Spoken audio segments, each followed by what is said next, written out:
슬픈 이야기입니다. 교통사고가 나서 아이가 눈을 실명하니까 엄마가 자기 눈을 빼서 그 어린아이에게 줬는데, 나중에 아이가 자라면서 자기 엄마가 한쪽 눈밖에 없다고 창피하게 생각하고, 나중에 결혼해서 살다가 누군가 찾아왔는데 모르는 사람이라고 한쪽 눈밖에 없는 엄마의 흉한 모습이 보기 싫어서 보냈습니다. 나중에 엄마가 죽으면서 왜 자기가 한쪽 눈이 됐는가를 아들에게 이야기를 하고 죽었죠. 우리가 자식이지만 자식들이 부모의 마음을 다 헤아릴 수 없어요.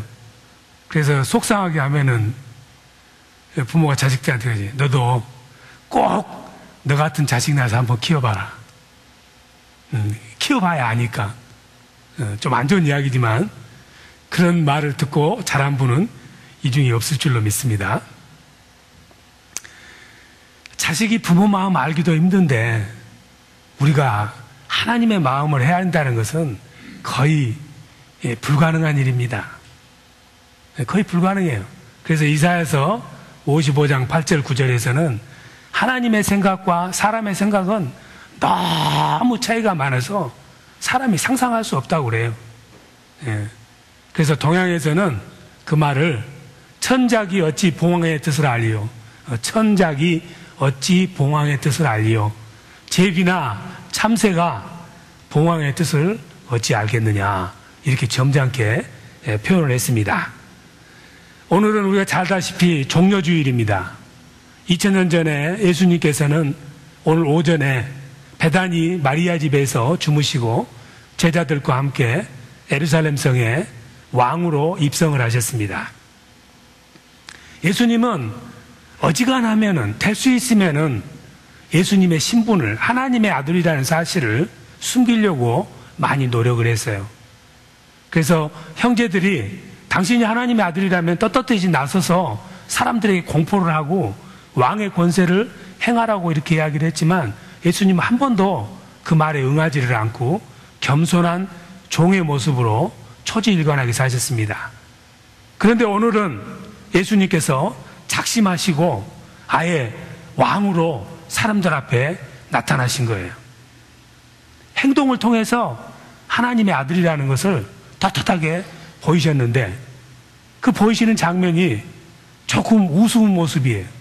왕이라면은 백마를 타고 수많은 기병들을 대동하고 위험 있게 예루살렘 성에 들어와야 되는데, 그냥 낙이 어미도 아니고 낙이 새끼, 쩔뚝쩔뚝하는 낙이 새끼를 타고 예루살렘 성에 들어오는 거예요. 사람들도 참 이상하지.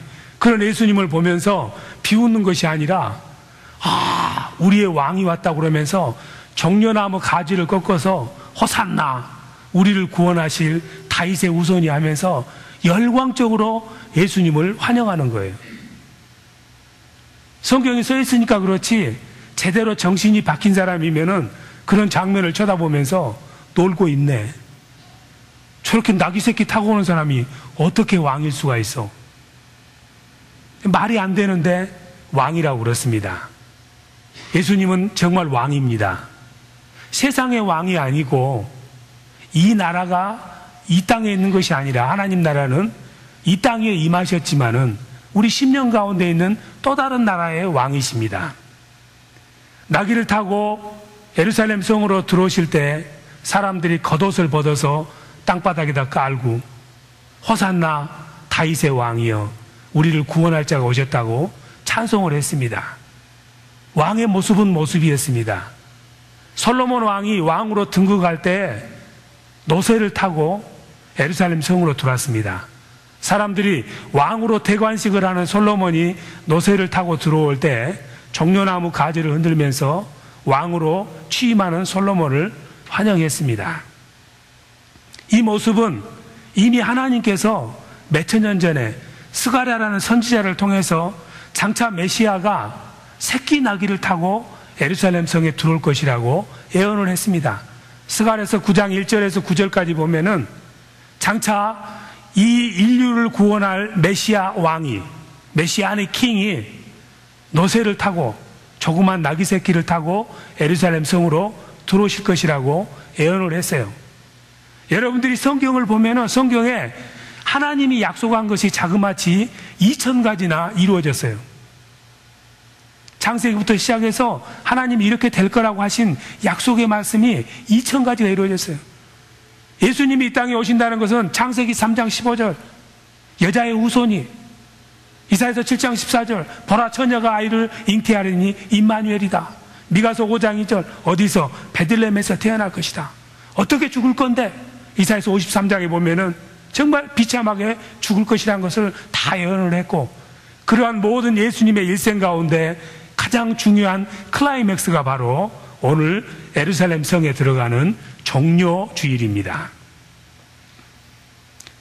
사복음서의 3분의 2가 이 예수님께서 예루살렘 성에 들어오셔서 일주일간에 겪었던 그 고난의 이야기입니다. 가장 중요한 시간입니다. 그런데 신기하게 예수님께서 이 나귀를 타고 가시는데 나귀가 없으시니까 베다니에서 나오시면서 백개바라는 언덕에 앉아가지고 제자들에게 이야기합니다. 자, 가서 저 건너편에 가면은 나귀 새끼가 메어져 있는데 그냥 끌고 오라고 그래요. 가서 끌고 오라. 두 사람을 보냈어. 그래서 제자들이 아이 그 나무 물건을 그냥 가져오면 됩니까? 허락도 없이. 만일에 너가 그 나귀 고삐를 풀고 오는데 왜 가져가냐고 물어보면은 주님께서 쓰신다 해라. 이렇게 말씀하는 거예요. 그래서 두 제자가 가서 정말 나귀 새끼가 있어서 그 나귀 새끼를 풀었더니 그 나귀 새끼는 아주 요즘으로 치자면은 갑오예요. 트럭하고 똑같고 자동차하고 똑같아요. 주인이 여러 사람이야. 농사도 지어야 되고 운반도 해야 되고 아주 귀중한 존재이기 때문에 그 왜 남의 나귀 새끼를 왜 허락도 없이 풀어갑니까? 하고 마을 사람들이 이야기하니까 제자들이 우리 주님께서 쓰신다 합니다. 그랬더니 그 사람들이 그래 가져가라고 그러거든요. 이게 가능한 일입니까? 가능하지 않은 일이에요. 여러분들 집에다가 차를 주차해놨는데 어떤 사람이 메르세데스 벤츠 500을 주차해놨는데 제가 잠깐 쓰겠습니다 하고 그냥 부르릉 하고 가면 어떻게 되겠어? 911은 눌러야지. 허락도 없이 차를 가져가면 어떻게 되겠어요? 그런 상황이에요. 그런데 신기하게 그 나귀를 내주는 거예요. 너무 신비하죠. 공짜가 없는 세상에. 다윗이라는 사람이 있었는데 광야의 생활을 할 때 그 다윗이 돌봐준 사람 중에 나발이라는 사람이 있었어. 양떼가 많고 엄청 부자였어요. 어느 날 다윗이 먹을 것이 없고 양식이 없어서 부하들을 보내서 그 나발에게 좀 먹을 것 좀 달라고 했더니 3회상 25장에 나오는 이야기입니다. 나발이라는 사람이 나발을 붑니다. 야, 나는 다윗이라는 사람 몰라. 근자의 말이지 조폭들이 행행한다더니 어디 청량리 조폭이야? 자갈치 조폭이야? 나는 그런 놈 몰라. 쌀한톨도 줄 수 없어. 이렇게 인심이 흉흉하던 그런 시대임에도 불구하고 예수님이 나귀 새끼 내놓으라고 그러니까 그냥 내놓는 거예요. 이게 무엇을 의미하냐면은 예수님은 우주 만물의 주인이시라는 이야기야. 어쨌든 그 나귀 새끼를 타고 오니까는 제자들이 옷을 벗어서 안장이 없으니까 나귀 새끼 위에다가 얹이고 사람들은 겉옷을 벗어서 할렐루야 호산나 우리를 구원하실 분이요. 사람들은 어떻게 생각했냐면은 예수님이 로마의 압제로부터 구원해 줄 것이라고 정치 군사적으로 자기들에게 새로운 출애굽과 같은 역사를 이루어질 거라는 그런 기대를 가지고 있었습니다. 그런데 예수님이 들어온 모습은 정말 왕의 모습이었어요. 나귀를 타고 종려나무 가지를 흔들어주고 사람들이 겉옷을 바닥에다 까는 것은 당신이 나의 왕이라는 표시입니다. 열광적으로 환영을 합니다. 소리를 치고. 그러니까는 바리새인 서기관들이 그걸 쳐다보면서 예수님에게 가가지고 야 너무 시끄럽다. 뻑적지근하고 왜 그렇게 떠드냐. 그냥 그 나귀 한 마리 타고 오면서 창피하니까 좀 조용히 하라고 해라. 그랬더니 예수님께서 사람들이 소리치지 않으면 있잖아 돌멩이들이 일어서서 소리칠 거야. 이건 막을 수 없는 추세야. 잘 진행되는 것 같아서 예루살렘 성문 어귀에 들어왔습니다. 그런데 갑자기 예수님께서 그 좋은 분위기에서 눈물을 흘리시는 거예요. 네, 오늘 성경 본문도 안 읽었네. 어쩐지 여러분들이 멍하니 있더라. 참나 이 정신이 없어. 이렇게 누가복음 19장입니다. 오늘 성경 본문이. 성경 본문을 빼먹으면 안 되지. 진짜로. 거꾸로 돌아갑시다. 비디오 탭을 뒤로 돌립니다. 19장 28절에서 46절인데 좀 기니까는 제가 28절에서 40절까지는 속히 읽고 41절로부터 46절은 같이 읽도록 하겠습니다. 예수께서 이 말씀을 하시고 예루살렘을 향하여 앞서서 가시더라. 감람원이라는 산에 벳게바와 베다니에 가까이 왔을 때에 제자 중 둘을 보내시며 이르시되 너희 맞은편 마을로 가라. 그리 들어가면 아직 아무 사람도 타보지 않은 나귀 새끼에 매어 있는 것을 보리니 풀어 끌고 오너라.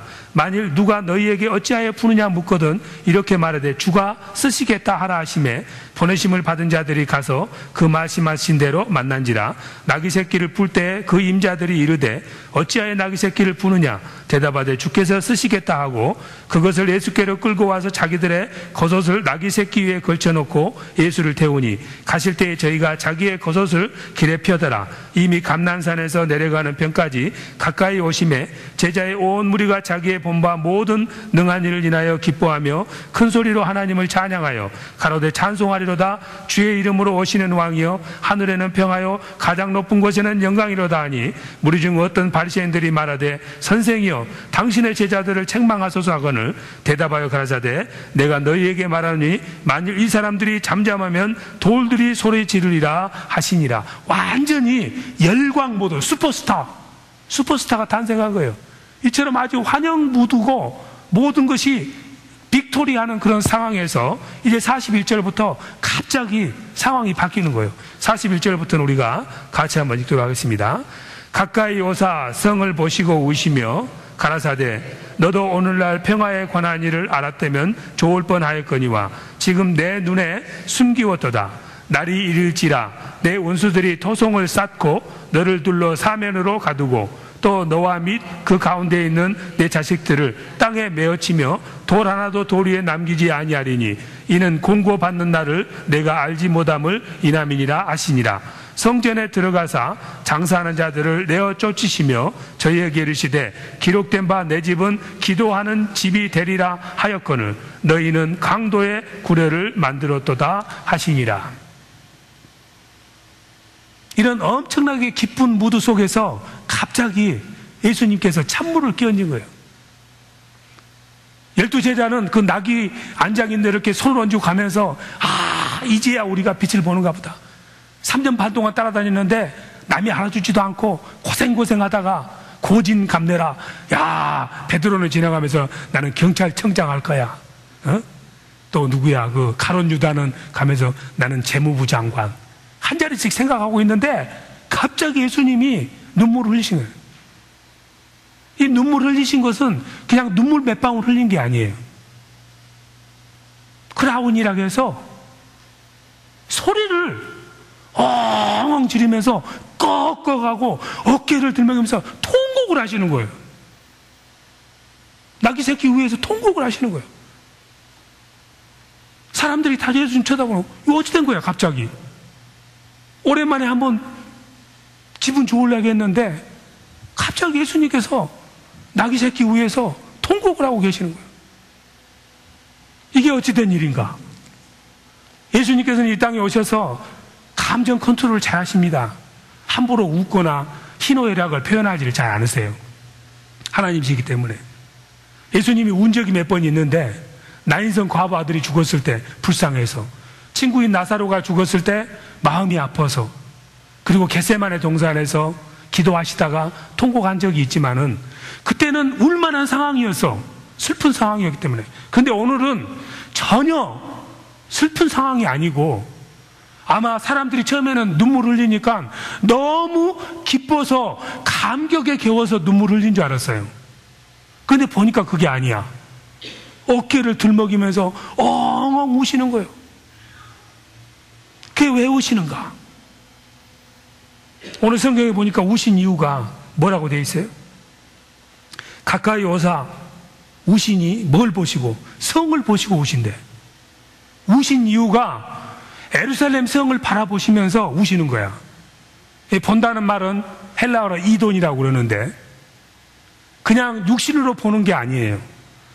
육신으로 보면은 예루살렘 성은 완전 축제 무드예요. 오랜만에 6월절이기 때문에 경양 각지에서 모든 디아스포라 유대인들이 모여서 아주 축제예요. 장사가 되고 뭐 호텔은 다 부킹이 돼가지고 자리도 찾을 수 없을 만큼 그런 완전히 축제 무드인데, 브라질에 있는 그 뭡니까? 집사님? 브라질에서 하는 거 있잖아요. 뜨거운 삼바 축제처럼. 예? 카나바? 하여튼 브라질 그 축제처럼 한번 정말 흔들고 말이지, 이런 아주 엄청나게 좋은 분위기 때문에 예루살렘 성을 바라보면은 휘황찬란하고 번쩍번쩍 해가지고 기분이 좋아야 돼. 기대가 되고. 그런데 그 예루살렘 성을 바라보면서 운대. 왜 우실까? 이 좋은 분위기에 이해가 안 되는 거예요.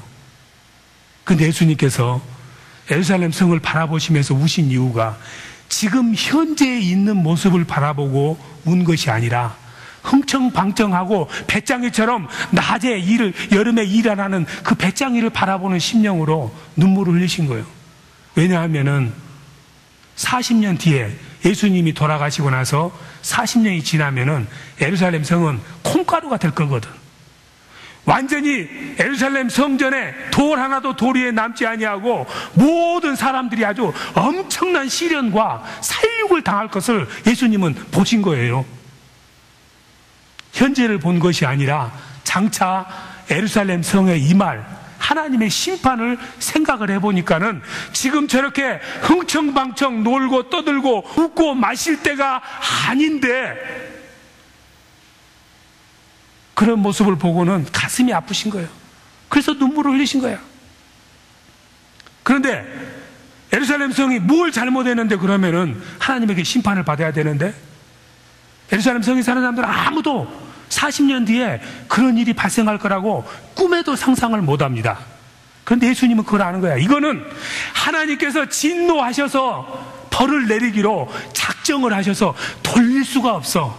그렇기 때문에 통곡을 한 건데, 왜 그러면은 예루살렘 성에 하나님의 진노가 떨어지느냐? 그 이유는 42절에 보니까 너도 오늘날 평화에 관한 일을 알았으면 좋을 뻔했는데, 예루살렘 성이 하나님에게 진노를 당하는 이유가 평화에 관한 일을 모르기 때문에. 예루살렘이라는 말은 살렘이라는 말이 평화 아닙니까? 축복이고 영광이고. 예루살렘은 평화의 성이에요. 평화의 성. 이 세상 모든 도시 중에서 가장 평화롭고 하나님의 임재가 있는 도시라는 의미로다가 예루살렘 성인데, 그 예루살렘 성에 평화가 없다 이 말이에요. 그 말은 무슨 말이냐면은 하나님이 떠났다는 이야기야. 우리가 세상에서 아무리 즐겁고 기쁜 일이 있어도 예수 믿는 사람은 하나님과의 관계가 흐트러지면은 그때부터는 비극이야. 흥청박청 잘 먹고 있고 6월절 행사한다고 들떠있는 그 예루살렘 성은 예수님이 보니까 하나님하고 관계가 끊어졌어. 전혀 하나님의 임재가 없어, 예루살렘 성에. 그러니 예루살렘이 아니야. 평화가 없어, 평안이 없어, 축복이 없어, 하나님의 영광이 떠나버린 도시야. 그렇기 때문에 그 예루살렘 성을 보시면서 예수님께서 평화를 깨닫지, 평화가 없으니, 주님과의 관계가 없으니 예수님께서는 마음이 아프셨어. 그래서 우신 거예요. 그런데 왜 하필이면 예루살렘 성을 보면서 너도, 뭐라고 되어 있습니까? 성경에 뭐라고 되어 있어요? 너도 오늘날 평화에 관한 일을 알았더라면, 너도라고 되어 있는데 여기서는 원래 성경 원전에서는 너도가 아니라 다른 도시에 사는 사람들은 다 모른다 할지라도 너만큼은, 너는, 최소한 너는, 예루살렘에 사는 너는 하나님이 임재하지 않고 하나님과의 관계가 문제가 생겼다는 것을 알아야 되는데, 다른 갈릴리에 사는 사람이나 사마리아에 사는 사람은 몰라도 되지만은 너는 알아야 돼. 왜냐하면 예루살렘은 하나님의 성전이 있고 하나님을 예배드리는 것이고 하나님의 지성소가 있는 것이기 때문에 그곳에 사는 사람은 하나님에게 특별한 은총을 받은 거예요. 페이버를 입은 사람들이야. 여러분들이 다 예수를 믿어서 하나님이 여러분들을 다 러브합니다. 사랑하는데, 여러분들이 신앙생활을 열심히 해야 되는 이유가 사랑받는다 중에서 God's favor가 돼야 돼. God's favorite. 하나님에게 특별히 favorite한 사람이 돼야만이 사랑받는 사람들 중에서 특별한 하나님의 사랑을 덧입는 거예요. 예루살렘 성에 사는 사람들은 God's favorite people이야. 하나님께서는 이 예루살렘에 임재하셨고 성전을 세우셨고 예배를 드릴 수 있는 장소였고, 하나님께서는 수도 없이 많은 선지자들을 예루살렘 성에 보냈습니다. 다른 도시로 보내는 거 아니야. 선지자를 보내서 당신들이 이렇게 살면은 하나님의 진노가 있습니다. 지금이라도 늦지 않았으니 돌이켜서 요엘서 2장 12절처럼 옷을 찢지 말고 마음을 찢고 이제라도 하나님께 돌아오십시오. 에레미야 선지자가 눈물로 권면했습니다. 이사야 선지자가 이렇게 살면 안 된다고 말했습니다. 에스겔 선지자가 마른 뼈와 같은 상태입니다. 하나님께 돌아오십시오. 이렇게 말했는데 이스라엘 사람들은 그 선지자를 잡아다가 톱질해서 죽여. 이사야 선지자는 톱으로 썰어서 죽었습니다. 에레미야 선지자는 구덩이에다 집어넣어가지고 흙으로 해가지고 죽였습니다. 돌로 때려서 죽이고. 말을 안 듣는 거예요. 그게 바로 마태복음 23장에 보면은 37절로 39절에 있는 말씀. 암탉이 병아리를 지키기 위해서 자기 날개 밑으로 병아리를 불렀건만 너희들은 거부하고 그 암탉을 돌로 때려 죽였다. 옛날 시골에 가면은 시골 마당에 병아리가 있고 닭이 있습니다. 예, 닭이 있고 병아리가 있는데 병아리가 나올 때쯤 되면은 꼭 그 삼계탕 좋아하는 새가 한 마리 있어. 삼계탕 좋아하는 새가 뭐겠어요? 예? 예, 솔개. 솔개가 하여튼 삼계탕을 개발한 거야. 원래 사람들이 삼계탕 먹을 줄 몰랐는데 그 새가 보니까는 막 쫓아내려서 그 병아리를 먹는 걸 보니까 저게 좋은가 봐. 솔개처럼 날려면 삼계탕 먹자 해서 한국에 삼계탕이 생겼습니다. 믿거나 말거나. 하여튼 솔개가 이렇게 공중을 뱅뱅 도는 거야. 뭐 하려고? 병아리 먹으려고.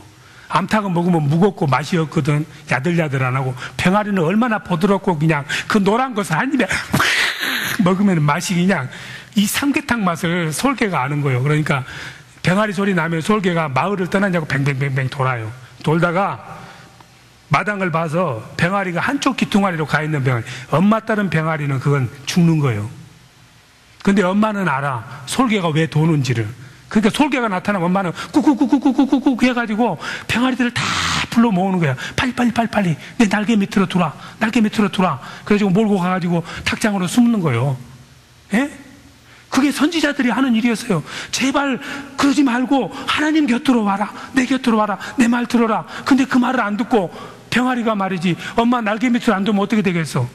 엄마 나는 괜찮아 하다가 괜찮지 못하지. 그냥 솔개가 쏜살같이 내려서 탁 잡아채서 병아리를 꿀꺽 삼켜버려. 삼계탕으로.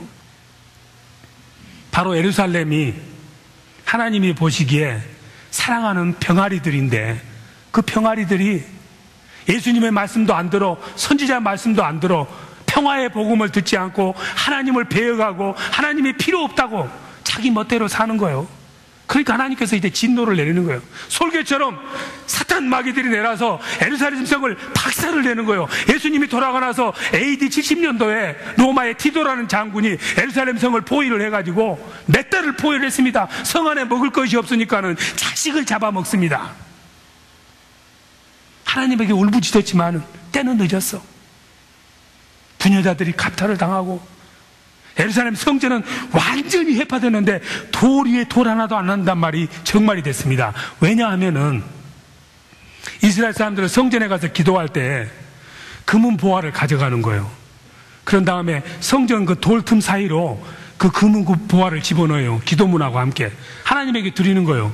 하나님, 내가 내 가정에서 가장 소중한 이것을 드립니다. 하나님께서 내 사업을 잘해주게 해주시고 내 자녀들을 복받게 해주시고 하면서 그 성전 돌벽에 저 깊숙한 곳에다 탁 던져놓는 거예요. 그러면은 그곳은 아무도 못 꺼내. 성벽을 허물기 전에는. 그런데 이 로마의 사람들이 그걸 다 알아. 그러니까 예루살렘 성을 정복하고 나서 제일 먼저 하는 일이 뭐냐면은 예루살렘 성전에 가서 성벽을 깨는 거예요. 성벽을 깨면은 그냥 막 부화가 나오는 거예요. 천년전 금이 나오고 순금이 나오고 별의별 좋은 것이 다 나오니까는 벽돌을 다 깨버린 거예요. 박살을 내버렸어요. 돌 위에 돌 하나도 안 남았어.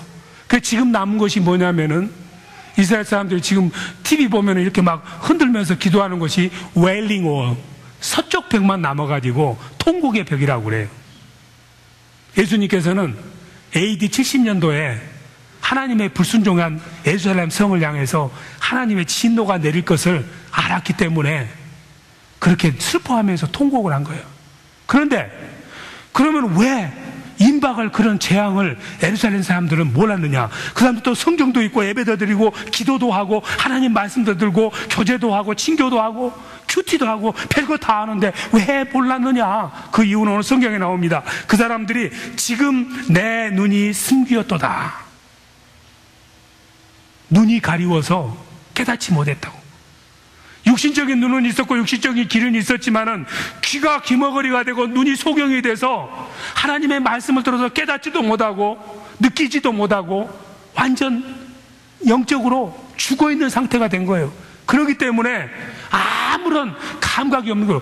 이대로 살면 좋은데 왜 우리를 불편하게 하는 소리를 하는고, 이렇게 이야기를 하는 거예요.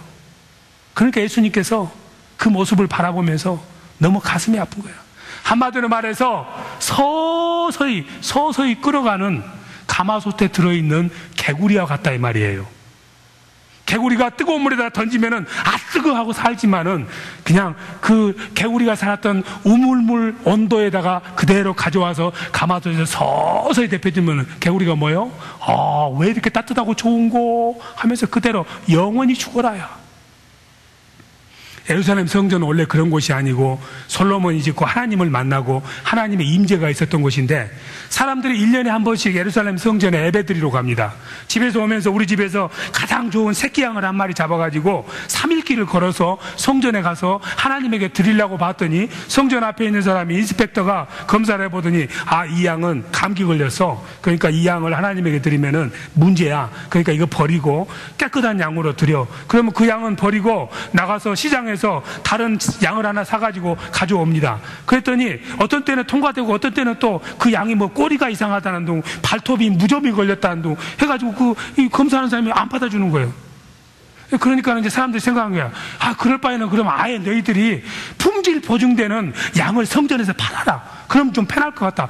그러니까는 생각해보니까 좋을 것 같거든. 대자도 안 맞고. 그러니까 사람들이 이제 돈을 가지고 와서 예루살렘 성전에 가서 그냥 거기 현장에서 돈 주고 사서 편하게 아주 깨끗한 양으로 예물을 드리기 시작했어. 처음에 시작할 때는 제사장들이랑이 이건 세금도 안 붙이고 그러니까 시중보다 가격이 10% 쌉니다. 처음에는 그랬지. 근데 하다 보니까는 양똥도 치워야 되고 양 밥도 줘야 되고 양 기를 사람도 있어야 되고, 이게 보통 성가신 게 아니야. 전기세도 들어가 물값도 들어가. 가격을 좀 올려야 되겠어. 시중보다는 5% 비싸야지. 올리다 보니까 40%나 더 비싸졌어. 근데 할 수 없이 사야 돼. 울며 겨자 먹기로. 왜냐하면은 밖에서 사온 것을 안 받아주거든. 그 돈을 가져다가 로마 돈도 가져오고 그리스 돈도 가져오고 에집트 돈도 가져다가 돈을 주면은 딱 그 사람들이 기다리면서 이 돈은 안 되는데. 왜 안 돼요? 여기 봐. 그 에집트 왕 여기 초상이 여기 새겨져 있잖아, 동전에. 이건 우상이야. 이건 하나님이 기뻐하지 않아. 이건 할 수 없어. 돈 바꿔야 돼. 이스라엘 돈으로 바꾸는 거예요. 바꾸면서 처음에는 그냥 싸게 합니다 하고 하다가 한참 하다 보니까 돈 세는 사람도 필요하지, 돈 관리하는 사람도 필요하지, 돈 닦는 사람도 필요하지. 돈이 좀 이게 많이 드네. 수수료를 13%씩 띄먹어서. 그리고 환율도 지 마음대로야. 날씨 좋으면 낮고 날씨 나쁘면 더 비싸지고. 이게 개판이 된 거예요. 그러다 보니까는 돈 흥정하는 소리, 양파 흥정하는 소리, 양똥 싸는 소리, 비둘기 똥 싸는 소리, 성전이 아니라 뭐냐면 장사터가 돼버린 거예요. 시끌시끌하고 도무지 들어가서 하나님의 말씀을 들을 수 있는 상태가 되지를 않는 거예요. 그래서 사람들이 어떻게 하냐, 그냥 양만 하나 주고 하나님 저 왔습니다 하고 성전 한번 마당 한번 싹 받고 나오면서 자 예배 끝났습니다 하고 가는 거예요. 그게 얼마나 2000년이나 계속된 거야. 그러다 보니까 어떻게 돼요? 하나님하고는 전혀 상관이 없이 열심히 종교적인 행위만 잘하고 있었던 거예요. 근데 전혀 본인들은 잘 믿는다고 생각했어. 매년마다 비싸게 40%씩 더 주고 양 드렸지, 돈 안전해서 드렸지. 내가 뭐 잘못했어?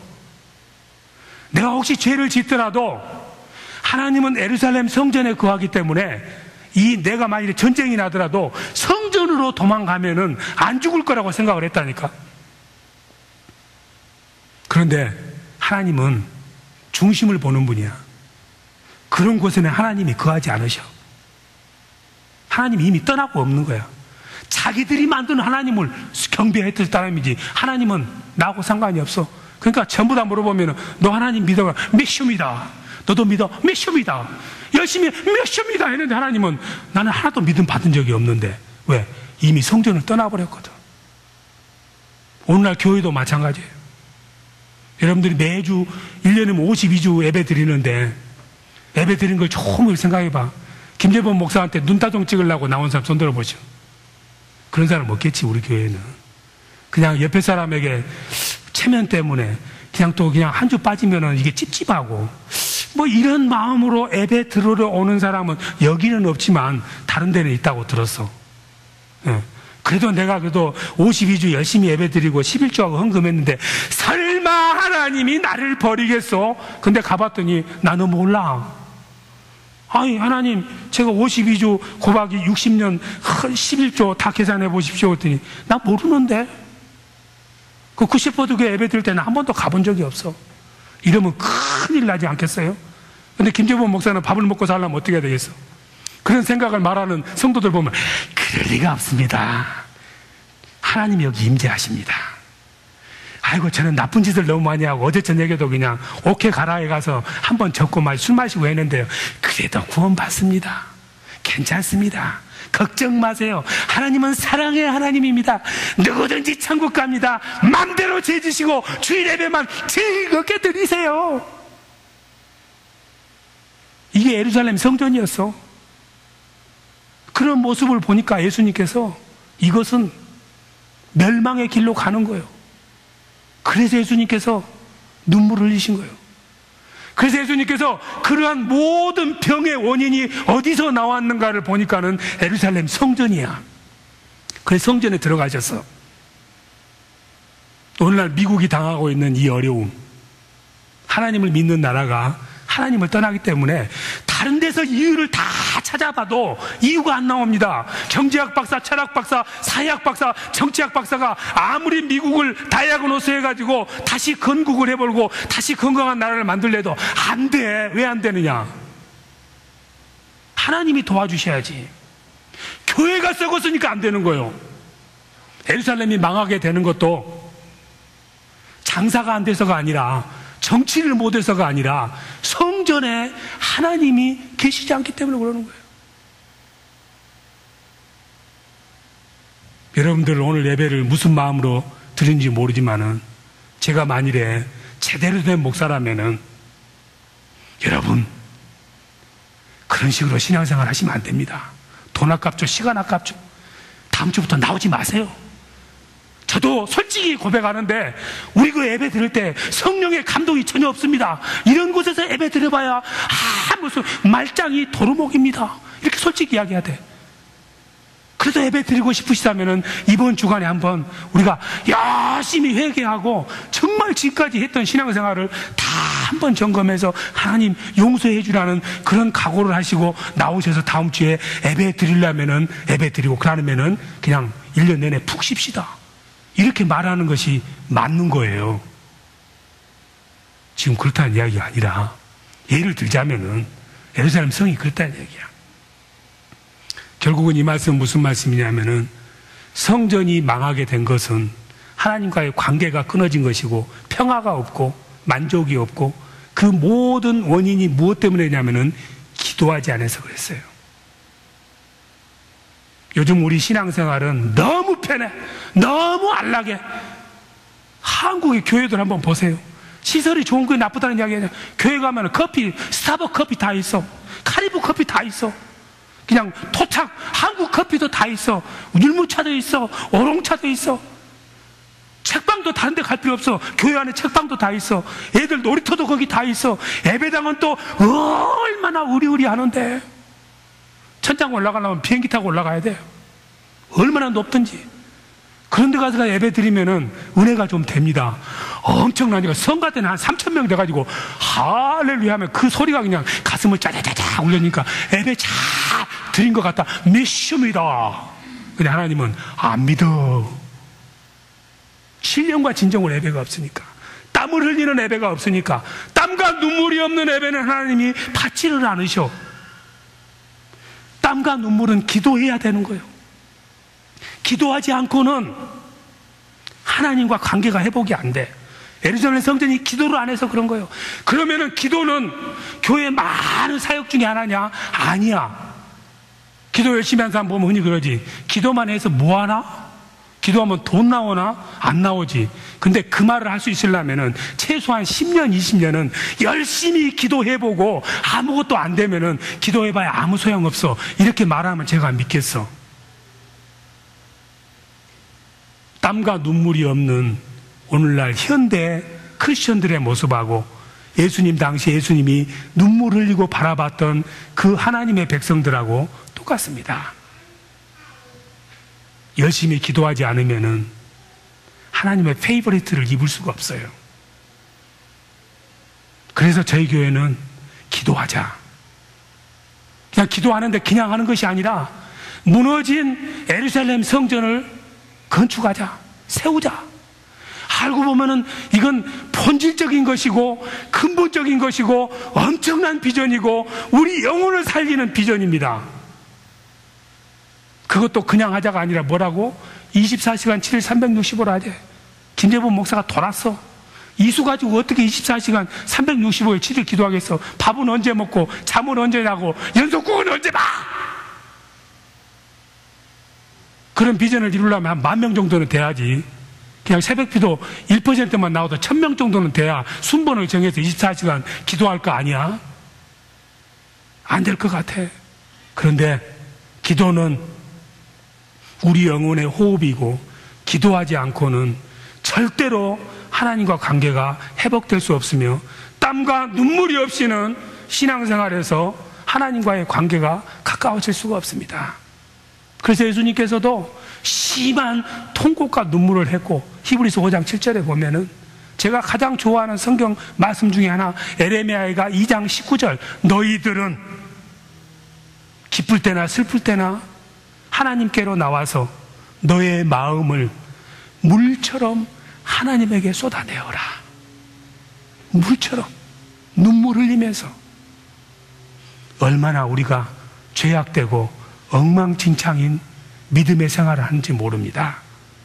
그런 곳에는 하나님이 임재하지 않습니다. 그걸 보시면서 예수님께서 지금도 너만이라도 정신 차리고 깨어 경성하여 기도했으면 좋겠다고 우리를 바라보면서 통곡하고 계십니다. 그 주님의 마음을 알아서 나와 내 주위 사람과 미국과 한국을 부여안고 눈물의 기도를 하는 사람을 하나님은 사랑하시고 그러한 길을 가도록 하기 위해서 여러분들을 이 교회에 부르신 줄로 믿습니다. 같이 찬양하시고 기도하십니다.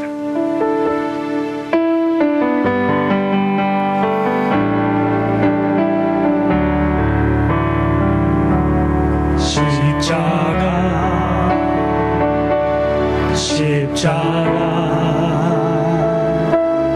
그 위에 나 주었네. 그 사랑 내 속에 한가지 흐르네. 십자가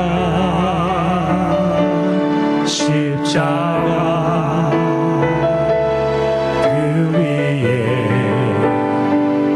나 죽었네.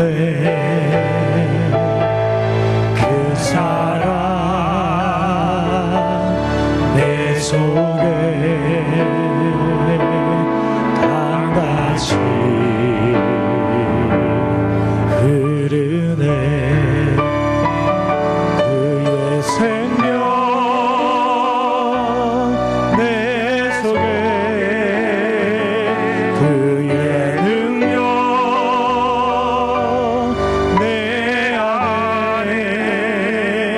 그의 손